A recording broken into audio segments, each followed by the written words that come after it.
Génesis capítulo 39, desde el versículo 1 al 9 vamos a leer Nueva Traducción Viviente. Si usted no la tiene, puede leerla, acompañar la lectura desde la pantalla. Dice: cuando los mercaderes ismaelitas llevaron a José a Egipto, lo vendieron a Potifar, un oficial egipcio. Potifar era capitán de la guardia del faraón, rey de Egipto.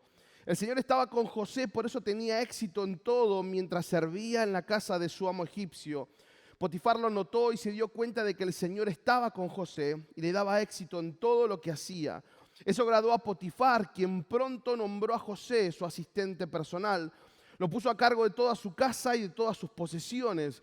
Desde el día en que José quedó encargado de la casa y de las propiedades de su amo, el Señor comenzó a bendecir la casa de Potifar por causa de José. Todos los asuntos de la casa marchaban bien y las cosechas y los animales prosperaron, pues Potifar le dio a José total y completa responsabilidad administrativa sobre todas sus posesiones. Con José a cargo, Potifar no se preocupaba por nada excepto qué iba a comer. José era un joven muy apuesto y bien fornido, y la esposa de Potifar pronto comenzó a mirarlo con deseos sexuales. Ven y acuéstate conmigo, le ordenó ella. Pero José se negó. Mire, le contestó, mi amo confía en mí y me puso a cargo de todo lo que hay en su casa. Nadie aquí tiene más autoridad que yo.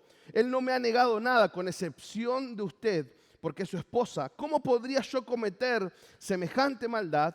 Sería un gran pecado contra Dios. Le puse como título al sermón de esta noche: tenemos un Dios, ¿no? Hay un terror generalizado en todos los neófitos ferreteros, ¿sí? Vieron que dice: se me rompió en la casa esto y tengo que ir a la ferretería, no sé cómo se llama, no sé qué lo necesito para arreglarlo, pero tengo que ir a comprarlo, ¿no? Y uno va con un pavor, con un miedo, porque ve gente que entra: dame esto, dame de 3/4, de 1/4, de media, y llévame y fíjate, y vos, mirá, te comento cuál es mi problema, ¿no? Te decís al ferretero. Resulta ser que el otro día y vos le vas contando por el miedo, claro, porque no sabés cómo explicarle qué es lo que necesitas, no sabés, quizás tenés la forma del repuesto, y ahí viene el famoso cosito, ¿no? ¿Viste el cosito que va atrás de la tapa bueno, ¿no? Hasta que de pronto el ferretero le pone nombre al cosito, ¿sí? Le empieza a poner nombre a tu relato y ya va entendiendo más o menos lo que estás explicando, hasta que en algún momento de la conversación dice: tengo lo que necesitas, ¿no? ¡Ay, qué alivio! ¿No? Y uno se quiere aprender el nombre. ¿Cómo se llama? Ok, ya sé cómo se llama esto, bien. Entonces, claro, digo, me ha pasado. Ahora con Gusti o con Dani, que son ferreteros, uno va y le pide, o les: che, vení, mira un segundo, esto necesitamos. Así que ellos lo tienen. Pero digo, hay una cuestión horrible en ir a la ferretería, ¿no? Y uno se siente ahí un ignorante total, ¿sí? A no ser que salve que llevas la pieza.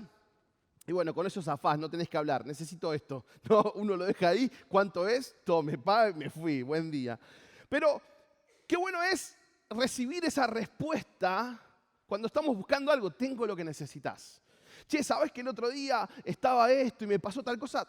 Tengo lo que necesitas. ¡Ay, qué bueno! Sí, tengo eso que estás buscando. Lo tengo yo, ¿sí? Te lo puedo dar. Lo tengo, ¿no? Qué respuesta increíble cuando arranca, por ejemplo, el colegio. Y decís: ay, es que me pidieron los manuales de cuarto. Los tengo. Ay, por favor, ¿no? Y esa cuestión de manuales y la editorial, ¿no? Que esa editorial no, etcétera. Miles de cosas en las que la respuesta: tengo lo que necesitas, es tan aliviadora. Una frase sencilla, una frase simple, una frase que se dice rápido, pero que trae tanto, pero tanto alivio a nuestras vidas. Y qué bueno es cuando nuestras preguntas, cuando nuestras necesidades espirituales también encuentran lo que necesitan, ¿no? Cuando la gente busca paz, busca estabilidad, busca éxito, busca tantas cosas en distintos lugares, en distintas personas, en distintos cursos. Y qué bueno es poder nosotros decirle: tengo lo que necesitas. Pero no solamente nosotros decirle a ellos, sino a nosotros mismos. Ahora, el relato de José, que leímos recién, una historia muy conocida, y nosotros tomamos el relato del medio de la historia, ¿no? José tenía aproximadamente 17 años cuando es vendido por sus hermanos y le llevó más o menos aproximadamente 14 años llegar a ser gobernador de Egipto.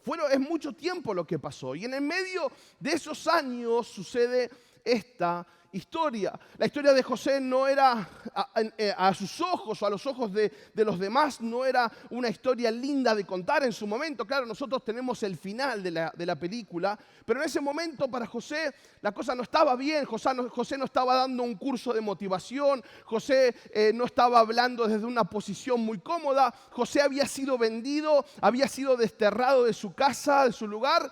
Y en medio de todo eso que le estaba pasando, en medio de esa crisis personal, José nunca olvidó que tenía un Dios.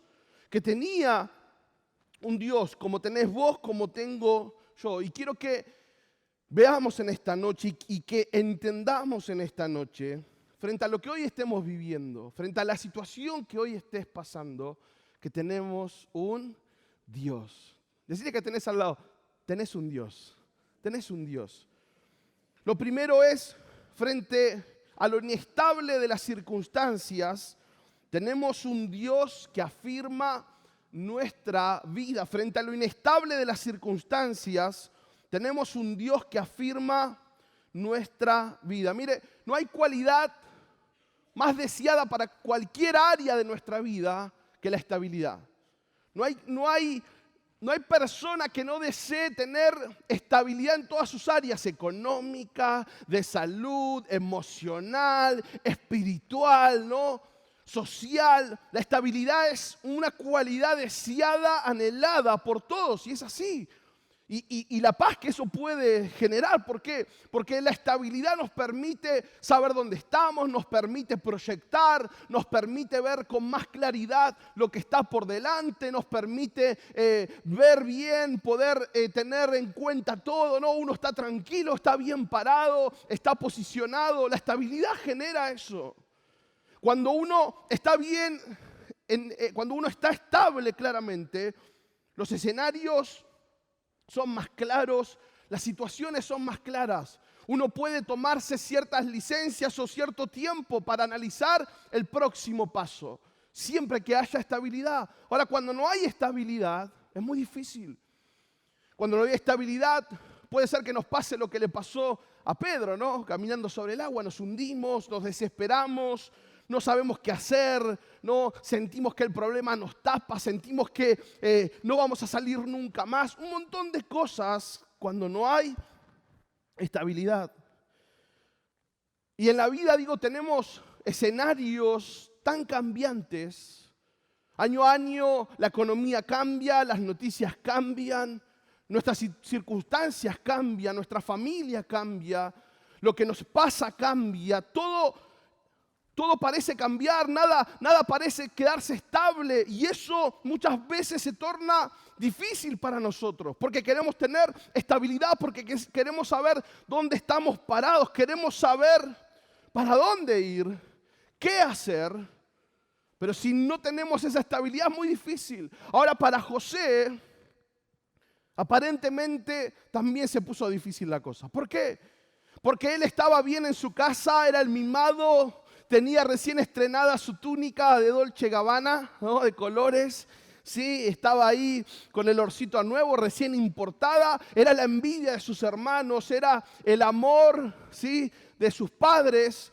Y de pronto, por envidia, lo sacan, lo venden, lo destierran de sus raíces, de sus afectos, de su lugar de comodidad, lo destierran de su nombre, lo destierran de su apellido, de su familia, de la herencia, de todo. De pronto, de estar súper estable, de un día para el otro, cambió todo. Y José empezó a ver que lo estable no existía más y que todo empezó a cambiar. Y que todo a su alrededor le fue quitado y que había gente que lo usaba. Dice el versículo 1, cuando los mercaderes ismaelitas llevaron a José a Egipto, lo vendieron a Potifar, un oficial egipcio. Potifar era capitán de la guardia del faraón, rey de Egipto. Estos mercaderes lo compraron a José, lo llevaron a Egipto y lo vendieron, lo hicieron plata. ¿No te ha pasado a veces sentirte usado? Gente que de pronto le dejaste, le permitiste, compraron una parte de tu corazón, ¿no? Se ganaron la confianza, entraron a tu vida y de pronto te usaron para su beneficio, ¿no? Compraron tu amistad, tu confianza, se hicieron amigos y de pronto te sentiste usado. Y José lo habían comprado, lo llevaron, lo vendieron, lo hicieron plata rápido, lo desvalorizaron automáticamente. Todo cambió para José. Todo, absolutamente todo. La estabilidad de años hecha añicos. Pero me gusta porque en medio de ese panorama tan cambiante, en medio de ese panorama tan desesperante, al lado de José estaba, como dice Santiago 1:17, el que no tiene mudanza ni sombra de variación. No cambia. El Señor no cambia. Y mientras otros se lo sacaban de encima a José, mientras otros no querían tenerlo, porque dicen, no, sus hermanos lo vendieron, estos ismaelitas lo compraron, lo volvieron a vender, se lo sacaron de encima, nadie lo quería en su vida, la Biblia dice que el Señor estaba con José. Que mientras lo habían usado, el Señor estaba con José. Mientras le estaba pasando lo que le estaba pasando, el Señor ahí estaba con José. Esta gente no pudo ver al Señor, pero el Señor ahí estaba. Pablo le escribe en su segunda carta a los tesalonicenses, en el capítulo 3, versículo 13, y dice, pero el Señor es fiel y Él los mantendrá a ustedes firmes y los protegerá del mal. El Señor es fiel y los mantendrá a ustedes firmes. En medio de escenarios cambiantes, en medio de noticias cambiantes, en medio de pronósticos cambiantes, hay alguien que nos mantiene firme. Se mueve el mundo, cambian los gobiernos, cambia el poder, pero hay alguien que es fiel y nos mantiene firmes. Si hoy te sentís así, si hoy sentís que hay cosas que quieren desestabilizarte, tranquilo, ¿no? Porque aunque sentimos nosotros que las cosas se nos van de las manos, que perdemos el control de las situaciones, a Dios no se le escapa nada. No, Dios nunca pierde el control. Su fidelidad nos permite permanecer en el propósito, en el camino, en la verdad. Frente a lo inestable de las circunstancias, tenemos un Dios que afirma nuestra vida. Ahora, frente a las injusticias que se nos presentan, tenemos un Dios justo. Frente a las injusticias que se nos presentan, tenemos un Dios justo. ¿Sabe qué? Hacer lo correcto muchas veces nos va a exponer a la injusticia del mundo. Hacer lo correcto en este mundo muchas veces nos va a dejar frente a frente con la injusticia de este mundo. Conocí a un contador cristiano y le ofrecieron trabajar en una empresa muy conocida, un sueldo demasiado bueno, era muy alto el sueldo. Así que fue a la entrevista y era una entrevista ya para firmar los papeles. Lo que pasó es que en esta entrevista le avisaron que tenía que mentir en los números. Le avisaron que le pagaban mucho porque necesitaban que algunos números no sean exactamente lo que tendrían que ser. De alguna manera, como se diría en la jerga, había que dibujar los números. El sueldo era tremendamente llamativo, tremendamente tentador. Pero él quedó descalificado. ¿Por qué? Porque claramente amaba la verdad. Porque no iba a venderse por un número alto. No iba a vender su honestidad, no iba a vender su amor a Dios por unos pesos de más que encima se devalúa tan rápido. El trabajo era sencillo. Es que hacer lo correcto muchas veces te va a exponer frente a la injusticia del mundo. Qué injusto, porque tenía las aptitudes, tenía la capacidad, tenía todo lo que se necesitaba para realizar el trabajo, pero queda afuera del trabajo por no querer hacer las cosas mal. ¡Qué injusticia! Y seguramente otro habrá agarrado y obviamente agarró rápido ese puesto, pero él no quería mentir. Eran solo números. Y uno dice, pero son solo números. Son solo números y mirá qué bien te va a ir. Es una locura lo que estás haciendo. Bueno, si total, todo se hace mal en este mundo, ¿qué tanto, no? Es decir, bueno, hay unos numeritos de más y ya está. ¿Quién se va a enterar? Claro, eran solo números. Y el beneficio terrenal iba a ser muy bueno. Y así podemos nombrar otros ejemplos. Es una tarde de placer. Para José era una tarde de placer con la esposa de su amo. Era una tarde de placer para seguir teniendo el mismo beneficio terrenal, para seguir siendo próspero, para seguir manteniendo el nombre, la posición. Era solo una tarde de placer, de pasión. Pero hacer lo correcto muchas veces nos va a exponer a la injusticia del mundo. Deuteronomio 32:4 dice que tenemos un Dios de verdad, recto y justo. Un Dios de verdad que es justo y recto. Un Dios que ama la verdad. Un Dios que ama la verdad en sus hijos. Hacer lo que Dios manda es exponernos a la incomprensión de muchos. Es exponernos a lo que el mundo toma como locura. Hacer lo que Dios quiere, hacer lo correcto, hacer lo bueno, muchas veces nos va a dejar en evidencia, nos va a poner en lugares para que el mundo nos ridiculice. Hacer lo correcto. Pero tenemos un Dios que frente a las injusticias que se nos presentan, tenemos un Dios que es justo. Hacer lo correcto llevó a los amigos de Daniel a un horno de fuego. Hacer lo correcto llevó al mismo Daniel a un foso con leones. Hacer lo correcto llevó a Esteban a morir apedreado. Hacer lo correcto llevó a Jesús a morir en una cruz. Hacer lo correcto muchas veces nos va a exponer a la injusticia.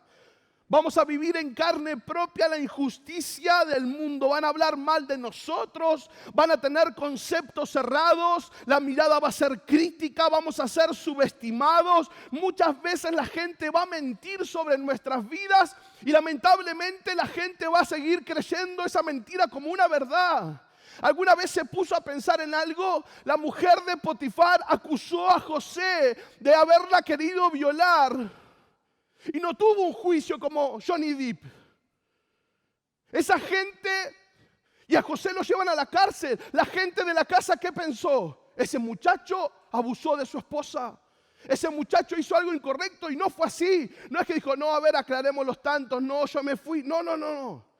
Para esa gente, para esos sirvientes, para Potifar y para un montón de gente más, José transgredió lo que no tenía que transgredir.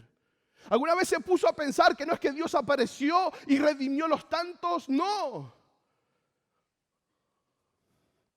Muchas veces en esta tierra, por mentiras, nuestra reputación puede quedar manchada, no se preocupe. A Jesús le dijeron que echaba demonios por Beelzebú, así que ¿no?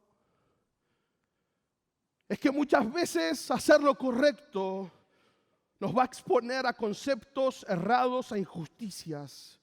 Pero frente a las injusticias que se nos presentan, tenemos un Dios justo. Dice el versículo 19 al 21, Potifar se enfureció cuando oyó el relato de su esposa que mentía. Estaba mintiendo. Estaba mintiendo acerca de José, de cómo José le había tratado. Entonces agarró a José y lo metió en la cárcel donde estaban los presos del rey. José quedó allí. Versículo 21. Pero el Señor estaba con José y le mostró su fiel amor. El Señor hizo que José fuera el preferido del encargado de la cárcel. Yo sé que es muy fuerte cuando la gente piensa erróneamente sobre nosotros. Yo sé que es fuerte. Yo sé que nos pesa que la gente tenga un mal concepto de cada uno. Sé que nos pesa. Pero por sobre todas las cosas, nosotros tenemos que saber que hay un Dios que todo lo sabe, que hay un Dios que hace justicia. Hacer lo correcto muchas veces nos va a exponer a lo injusto, a lo que el hombre no puede ver, a la injusticia.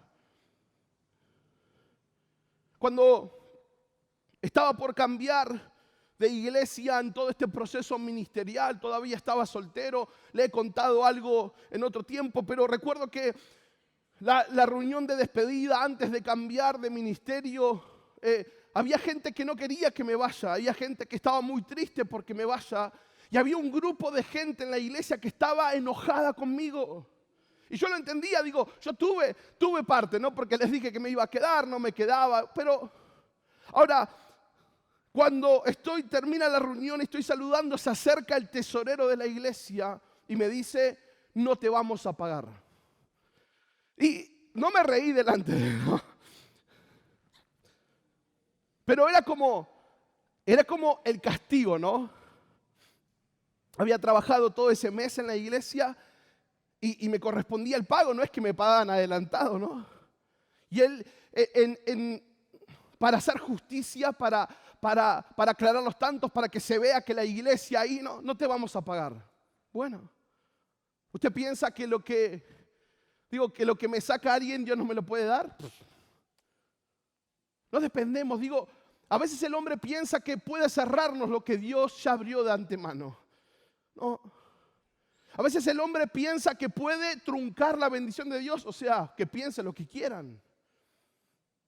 Pero hacer lo correcto, yo no me fui porque, de la misma forma que hoy estoy acá, intentamos siempre hacer la voluntad de Dios. Y hacer lo correcto muchas veces nos va a exponer a la injusticia del mundo. No era justo que José estuviera en la cárcel, no era justo, no hizo nada. Pero ¿saben quién lo sabía? El más importante, Dios lo sabía. Por eso Dios estaba con José. El hombre nunca va a poder quebrar los propósitos de Dios, los planes de Dios con tu vida.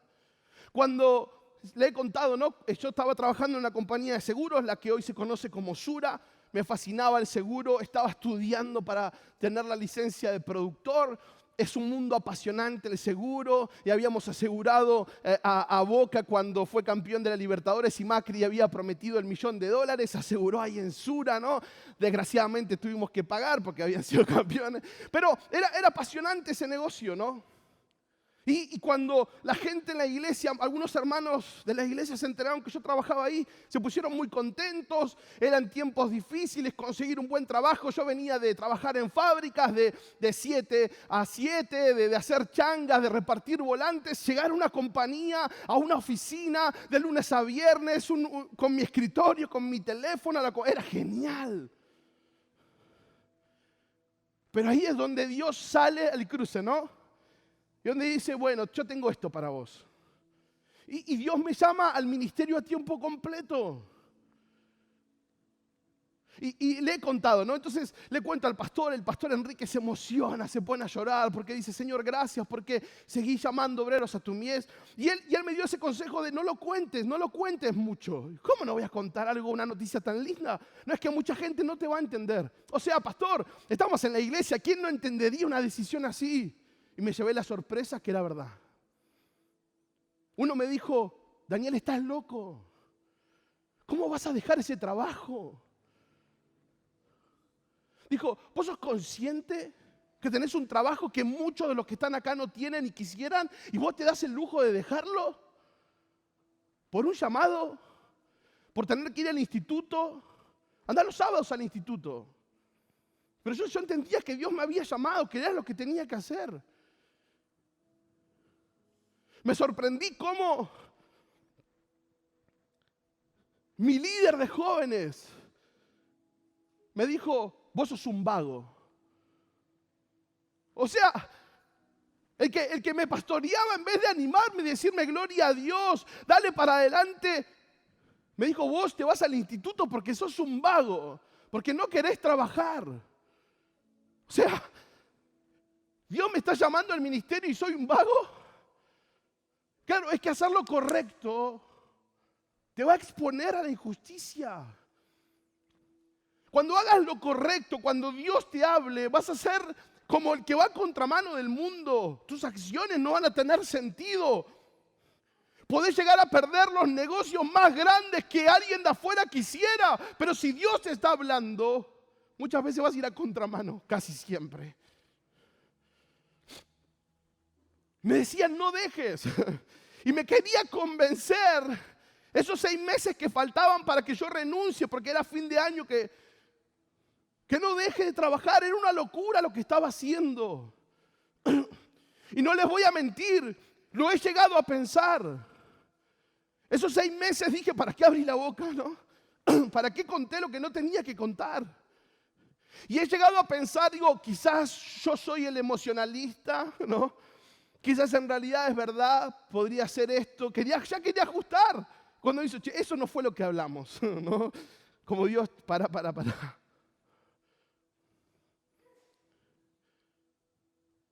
Fíjese, ¿no? Como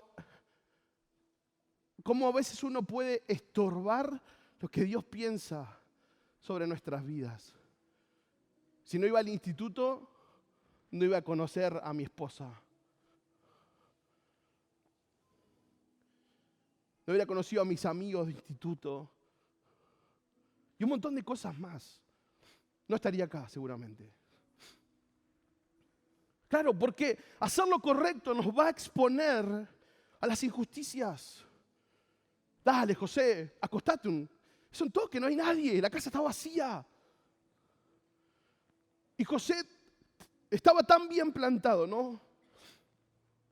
Y hablo lo siguiente, porque frente a la preocupación del mundo, tenemos un Dios fiel. Frente a la preocupación del mundo, tenemos un Dios fiel. El mundo vive preocupado por el resultado. Mi jefe me decía, ¿de qué vas a vivir? Vos sos consciente, me decía mi jefe, ¿no? Que vos dejás este trabajo que ganás bien. Yo ganaba muy bien y me estaban mandando a hacer los cursos porque querían que haga carrera en la empresa. Vos estás consciente que estás por dejar esto para ser cura, me decía. No voy a ser cura. No importa, me decía, ¿no? Bueno, ya la pelada tengo, la panza también, si me faltan. Bueno, hermano, está bien, ¿eh? Ahora, y me decía, ¿vos de qué vas a vivir mañana? ¿No? Y ahí todo lo que podían hacer por amor, claramente, para convencerme. La preocupación del mundo es la preocupación de Pedro. No, Señor, que nada de eso te pase, por favor. No, Señor, ¿cómo vas a morir? No, Señor, no, por favor, si acá te amamos. ¿Y Jesús qué le dice? Alejate de mí, Satanás. Me sos de tropiezo. Claro, es que hacer lo correcto te va a aislar. Te va a poner en situaciones incómodas. Hasta te va a hacer perder el lugar que tenías. ¿Cómo? Claro. José no accedió, lo agarraron, lo llevaron a la cárcel. Frente a la preocupación del mundo tenemos un Dios fiel. El mundo vive preocupado por el resultado. ¿De qué manera podemos tener éxito? ¿De qué manera podemos hacer crecer la empresa? ¿De qué manera podemos cambiar los números? Hacer negocios, la productividad, la rentabilidad. Y tenemos que hacer esto y tenemos que hacer lo otro y llenar, bla, bla, bla. Y todo eso se traslada. Y nos volvemos enfermos del trabajo, enfermos del resultado. Nos perdemos lo que tenemos. Y ahí estamos constantemente, nuestra cabeza 24/7, contagiada por esto. Y no digo que está mal el crecimiento, por favor, no estoy diciendo esto. Pero el mundo vive persiguiendo el éxito. Le enseñamos a nuestros hijos y queremos y deseamos que sean exitosos. Y yo, claro, y es un buen deseo, claro, ¿no? Y uno proyecta sobre sus hijos y desea que les pase lo mejor, que el día de mañana cuando lleguen tengan 10, 100, 1000 veces más de lo que nosotros hoy podemos tener. La gente busca compra libros sobre el éxito, 5 pasos, 10, 15, 20, 80. Va a conferencias, le paga coach. Quieren ser exitosos. Quieren mostrar una vida de éxito. ¿Cuál es la vida de éxito? La vida de lujo, ¿no? Que no estoy condenando eso, por favor. Pero hay una verdad distorsionada. Hay una verdad distorsionada. Porque pensamos que el éxito depende de lo que nosotros podemos hacer en nuestra capacidad. No, porque somos muy buenos, estudiamos, tenemos el título, tenemos un apellido, tenemos el contacto en tal lugar y nos conoce fulano y a mí me llaman acá y esto, lo otro, y así que bueno, ya tengo.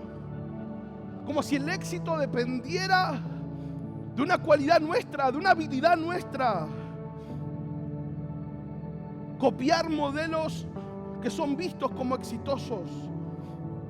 Pero el mundo no se da cuenta y el mundo no sabe que el secreto del éxito está ligado a la intimidad. El secreto del éxito está ligado a la intimidad con Dios. Dice el versículo 22, poco después el director puso a José a cargo de los demás presos y de todo lo que ocurría en la cárcel. El encargado no tenía de qué preocuparse porque José se ocupaba de todo. El mundo se preocupa. El Señor, que dice, estaba con él y lo prosperaba en todo lo que hacía. ¿Cuál era el secreto de José? Era un tipazo José. Era carismático José. No, el secreto era la relación que él tenía. Porque la Biblia dice que el Señor estaba con José y él lo prosperaba en todo lo que hacía. No eran los 5 pasos, no eran los 10 pasos, no era el título en Harvard, no era la tesis, el máster, no era el apellido, no era el renombre. Era el simple hecho de que Dios estaba con José. Claro.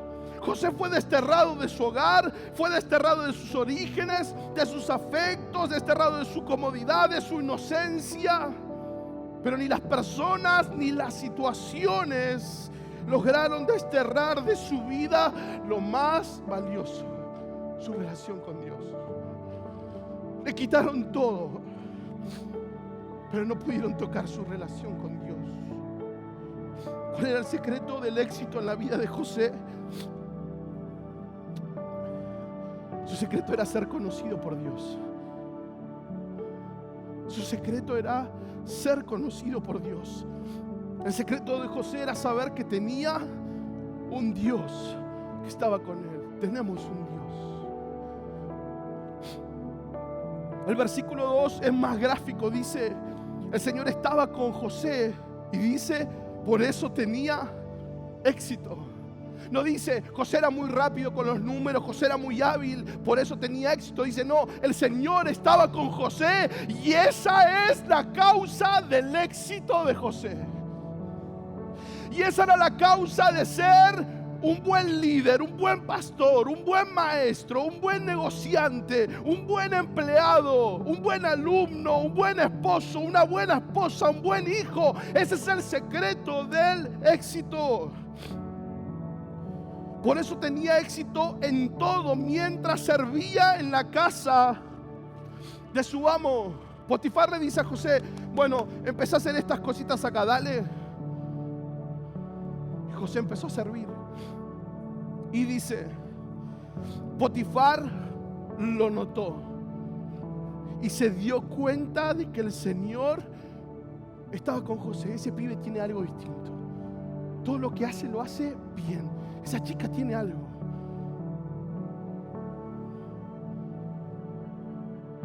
Le voy a comprar a fulano, tienen, no sé, tienen otras cosas esa gente. Potifar lo notó, se dio cuenta de que el Señor estaba con José y le daba éxito en todo lo que hacía. Eso agradó a Potifar, lógico, si eran beneficio para él, quien pronto nombró a José su asistente personal. Lo puso a cargo ¿de qué dice? De toda su casa y de todas sus posesiones. Escucha esto. Desde el día en que José quedó encargado de la casa y de las propiedades de su amo, el Señor comenzó a bendecir la casa de Potifar por causa de José.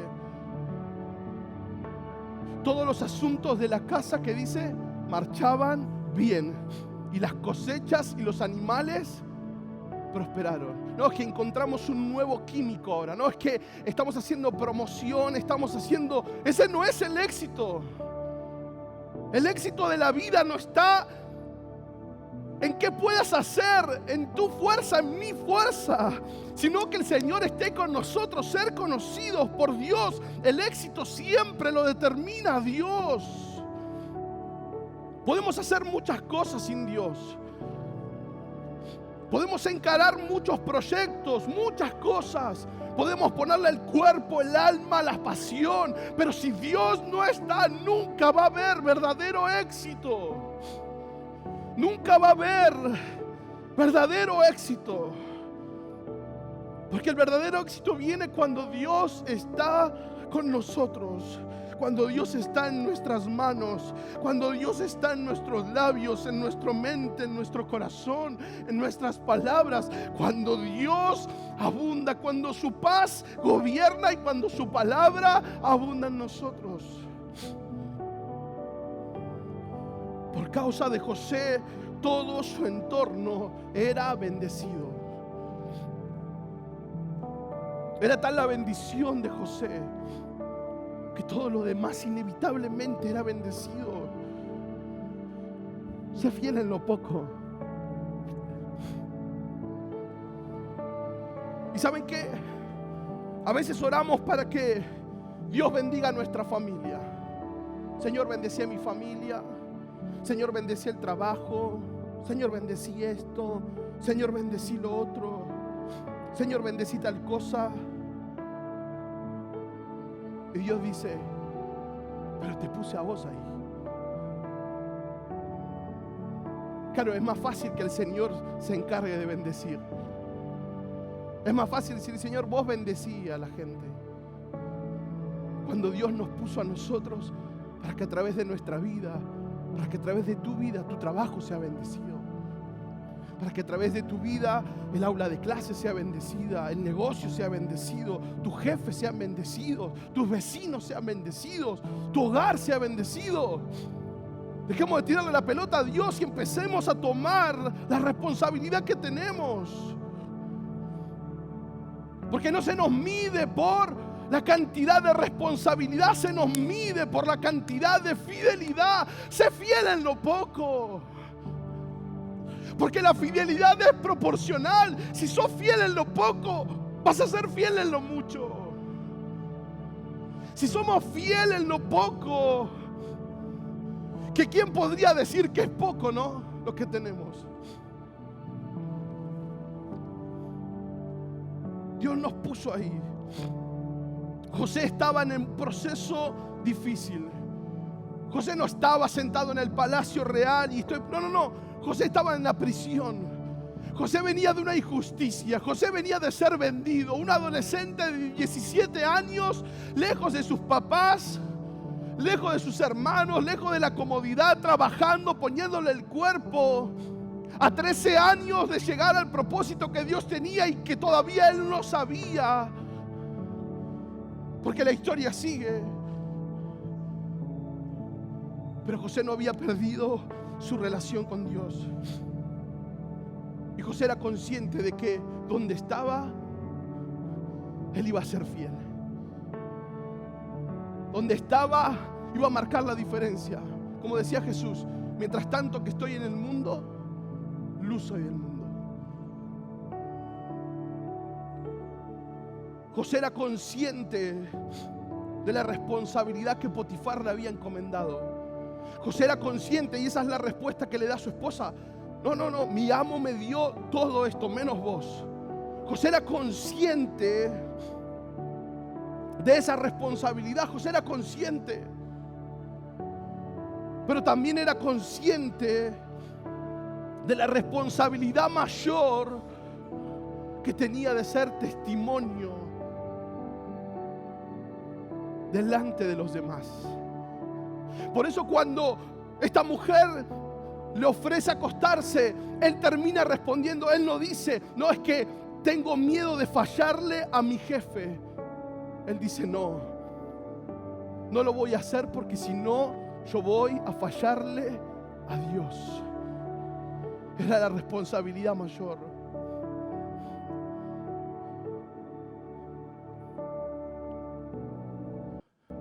Perdonen que vuelva a ser tan insistente en esto, pero digo, somos conscientes de la realidad, de la responsabilidad mayor. Somos conscientes de que podemos ser el canal que bendiga nuestra casa, nuestro matrimonio, nuestros hijos, o podemos ser el canal que destruya la vida de nuestra familia, la vida de nuestros hijos, que destruya nuestras relaciones, que destruya el ministerio. Somos conscientes de eso. Porque a veces creo que somos muy responsables con las actividades que tenemos y nos olvidamos del propósito mayor. Mientras el mundo se preocupa de cómo tener éxito, mientras el mundo se preocupa de cómo ganar más, Dios nos ocupa a nosotros con la responsabilidad de ser bendición. Se tiene que notar, se tiene que notar. Frente a lo inestable de la circunstancia tenemos un Dios que afirma nuestra vida. Frente a los escenarios cambiantes tenemos un Dios que afirma nuestra vida. Frente a las injusticias que se nos presentan en este mundo tenemos un Dios justo. Y frente a la preocupación del mundo tenemos un Dios fiel. Porque Él sigue siendo bueno con nosotros. Tenemos un Dios. Tenés un Dios. Padre, yo te doy gracias. ¿Por qué no está de pie? Señor, yo te doy gracias. Señor, gracias por tu palabra. Señor, gracias por tu obra en medio de los tiempos. Señor, gracias, Señor, por tu palabra que nos anima, que nos alienta. Una palabra que nos desafía. Una palabra, Señor, que trae, Señor, un cambio en nuestra mente. Una palabra que nos obliga a dejar de mirar la circunstancia difícil y nos lleva a mirar la realidad poderosa de que en nuestra vida hay un Dios, de que en nuestra vida está el Dios que venció a la muerte. Señor, una verdad que deja que miremos, Señor, deja que, Señor, nos hace dejar de mirar el problema, lo triste, lo duro, Señor, para enfocarnos en tu poder, en tu palabra, en tus promesas. Señor, porque mientras José te era fiel a vos, vos acomodaste todo. Mientras José mantenía su relación, su fidelidad en primer lugar a vos, todo terminó obrando para bien. Todo terminó obrando para el final, Señor, que determinaste.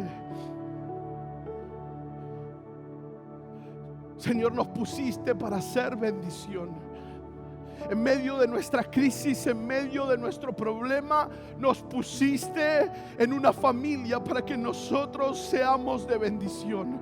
Nos pusiste en una empresa, nos pusiste, Señor, empleados, nos pusiste jefes, nos pusiste en un barrio, nos pusiste al lado de vecinos, Señor, para que a través de nuestra vida ellos sean bendecidos.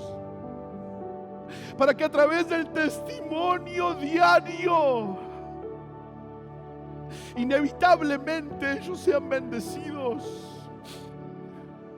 Señor, no queremos tirar la pelota para otro lado, porque a veces es más fácil pedirte que vos hagas todo. Señor, a veces es más fácil pedir que vos bendigas, que hagas, Señor, que lleves, que traigas, cuando vos nos estás diciendo, te puse a vos. Te puse a vos en ese lugar. Te puse a vos para que vos seas la persona por la cual sean bendecidos. Te puse a vos para que a través de tus manos sean bendecidos. Para que a través de tu voz, de tu testimonio, para que a través de tu conducta ellos sean bendecidos. Para que a través de lo que te di ellos sean bendecidos. Sé fiel, Porque hay un propósito mayor por sobre todas las cosas. Hay un propósito mayor sobre la actividad diaria, sobre la responsabilidad. Hay un propósito mayor. Señor, gracias. Señor, gracias por el lugar donde nos has puesto.